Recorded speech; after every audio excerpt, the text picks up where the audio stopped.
না। হ্যালো। হ্যাঁ, শুনতেছেন না? জি ভাই, বলছি বিয়ে শাদী করেছেন? বিয়ে করিনি। বিয়ে করেন নাই? না। তা কি সমস্যার জন্য ওষুধটা নিয়েছিলেন? ওই যে উম, ই জন্য যে ঘন ঘন স্বপ্নদোষটা হচ্ছিল ওই জন্য।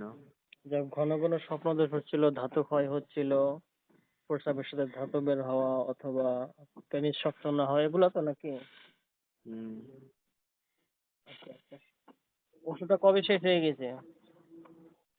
কোনো এই 1 মাস। 1 মাস আগে ওষুধ শেষ হয়ে গেছে? হুম। ও, ঠিক আছে, অসুবিধা নেই। এখন এখন আপনার 15 দিন, শুধু 15 দিনই খেয়েছিলেন, আর খান নাই? না না, 15 দিনই খেয়েছিলাম। আচ্ছা, 15 দিন খাওয়ার পরে কোনো স্বপ্নদোষ বা কোনো এরকম হয়নি, তাই তো?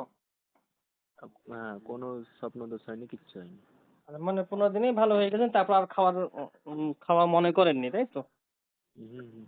ও, আচ্ছা ঠিক আছে, অসুবিধা নেই। আর একটু এইসব ঘুমটাকে ভালো রাখেন, মানসিক চাপটা কম রাখেন, ব্যাস ঠিক হয়ে যাবে, কোনো অসুবিধা নেই। ঠিক আছে, অসুবিধা ঠিক নেই। আছে।